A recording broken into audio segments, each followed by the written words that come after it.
Bismillah ar-Rahman ar-Rahim. Alhamdulillahi Rabbil Alameen. Wassalatu wassalamu ala ashraf al-anbiya'i wal-mursaleen.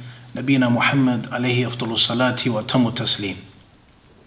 When praising the Prophet sallallahu alayhi wasallam in the Qur'an, Allah says, لَقَدْ كَانَ لَكُمْ فِي رَسُولِ اللَّهِ أُسْوَةٌ حَسَنَةٌ. Surely in the Prophet and Messenger of Allah, you have the most complete and perfect source of guidance and a role model to follow.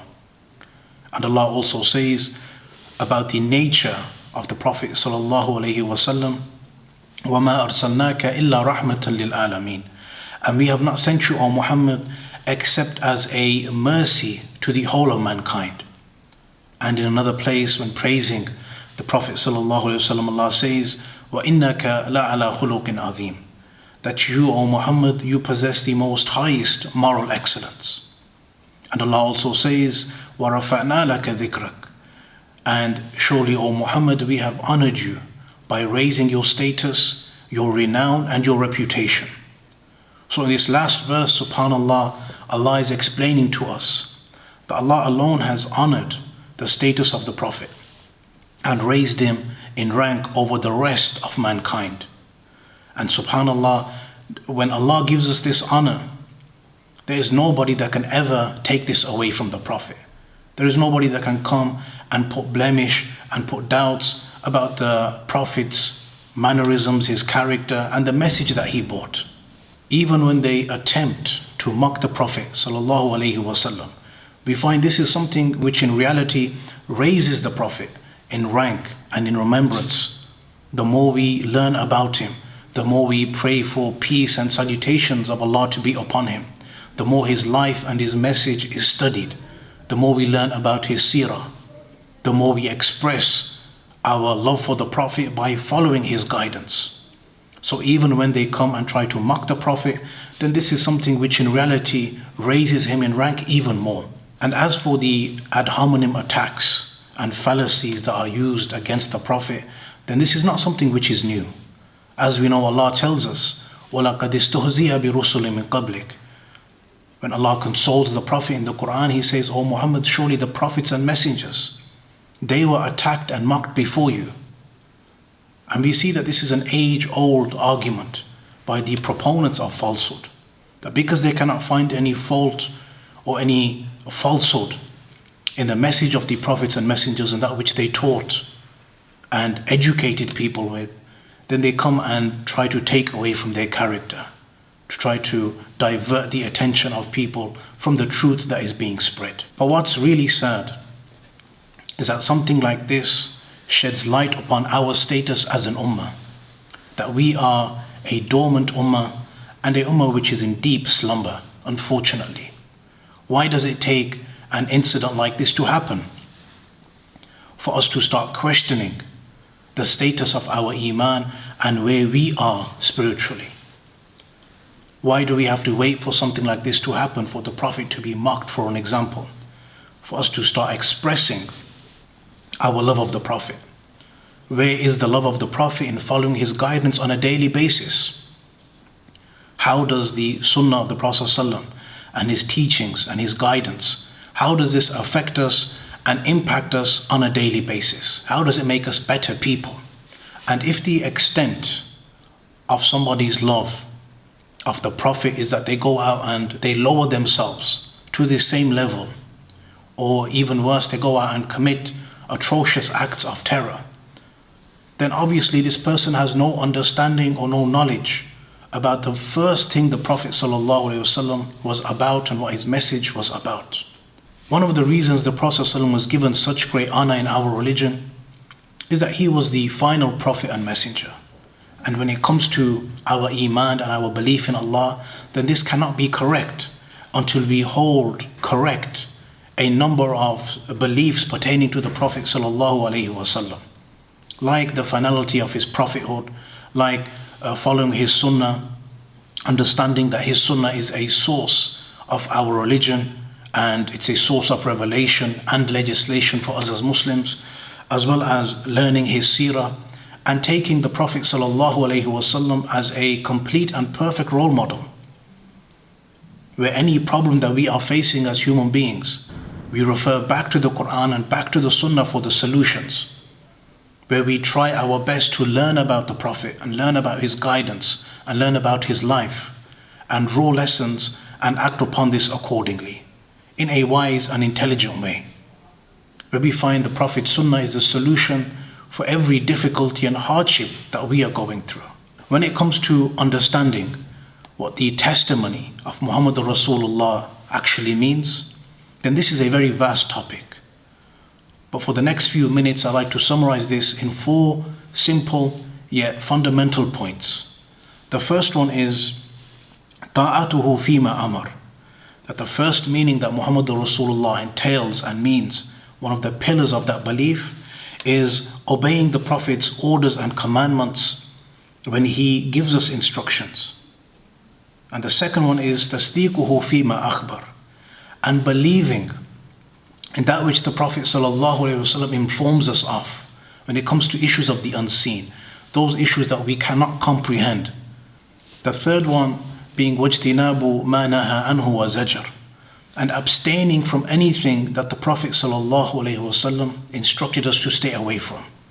When the Prophet forbids something or we find something being forbidden in the Qur'an and the Sunnah, then we abstain from this to the best of our abilities.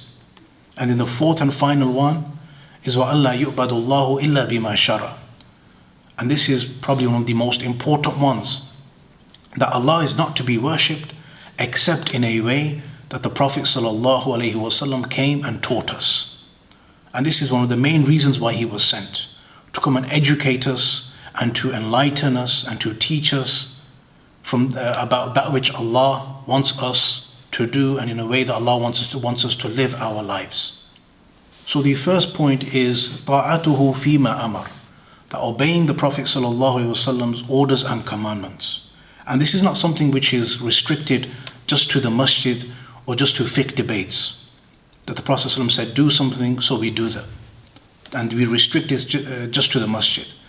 But no, rather this is something which affects us in every aspect of our lives. When the Prophet ﷺ is encouraging us to do good, then this is something which is supposed to affect our daily lives. And as we know, if we love somebody, then we are going to do the best that we can to emulate their way and follow their guidance. And in fact, in the Qur'an, Allah makes this a measuring stick for us to come now and measure how correct our iman actually is, how we distinguish how true our faith actually is in comparison to just merely claiming it. As Allah says in Surah Ali Imran, قُلْ إِن كُنْتُمْ تُحِبُّونَ اللَّهَ فَاتَّبِعُونِي يُحْبِبْكُمُ اللَّهُ وَيَغْفِرْ لَكُمْ ذُنُوبَكُمْ وَاللَّهُ غَفُورٌ رَحِيمٌ. Allah tells us, say, O Muhammad, to the people, that if you claim to love Allah and that you claim to love Allah, then follow my guidance. Then follow my guidance. In return, Allah will love you and accept the good that you do, and He will forgive you for your shortcomings.